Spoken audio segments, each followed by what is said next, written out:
नमस्कार. मी पंजाब बीड जिल्हा झालं, लातूर जिल्हा झालं, सोलापूर जिल्हा झालं, धाराशिव झालं, नगर जिल्हा या भागात, आणखी नांदेड जिल्हा, जालना जिल्हा, संभाजीनगर या भागात पाऊस असणार आहे म्हणून हे लक्षात येतं. त्याच्यानंतर इकडे पूर्व विदर्भ, पश्चिम विदर्भात विखुरलेल्या स्वरूपात पाऊस पडणार हे लक्षात येतं.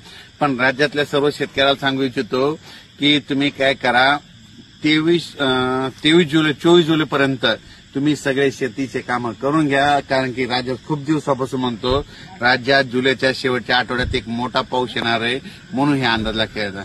म्हणजे सांगायचं झालं तर राज्यात म्हणजे 25 जुलैपासून ते 29 जुलैपर्यंत राज्यात धो पाऊस पडणार आहे म्हणून हे अंदाज लक्षात येतात. सगळ्यात जास्त पूर्व विदर्भ 6 जिल्हे, त्याच्यानंतर पश्चिम विदर्भ, त्याच्यानंतर ते मराठवाड्याकडे पाऊस येईल, त्याच्यानंतर इकडे तसं संभाजीनगर, जळगाव, नाशिक या भागामध्ये जाणार आहे आणि त्या भागामध्ये असा निर्णायक पाऊस राहणार आहे. म्हणजे सांगायचं झालं तर म्हणजे सर्व शेतकऱ्याला सांगतो दुष्काळ वगैरे काही पडणार नाही.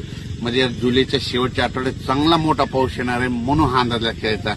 मुद्दाम हे खास करून अंदाज दिलेला आहे. तर तांबडा आभाळ झालं की समजायचं वाटल्या तुम्ही काय करा, ऑब्झर्व करा, फोटो काढून ठेवा. ज्या ज्या वाटल्या तुम्ही बघा, जिथं तांबडा आभाळ झालं की तिथं 72 तासात पाऊस येतोच. हे निसर्ग संकेत देते म्हणून हे तुम्हाला सांगतो. आणि राज्यात सांगायचं झालं तर जुलैच्या मात्र शेवटच्या आठवड्यात 25 जुलैपासून ते 28-29 जुलैच्या दरम्यान चांगला पाऊस येणार आहे म्हणून शेतकऱ्यांनी तुम्ही काय करा, 24 पर्यंत शेतीचे कामे करून घ्या, 24 जुलैपर्यंत करून घ्या.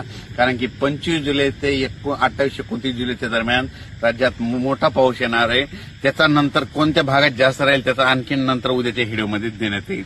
पण राज्यात सध्या मात्र आज 17, 18, 19, 20 दररोज वेगवेगळ्या भागात विखुरलेला पाऊस पडणार आहे.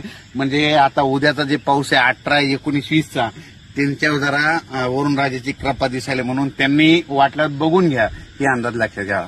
अचानक वातावरणात बदल झाला तर लगेच एक मेसेज दिला जाईल. धन्यवाद.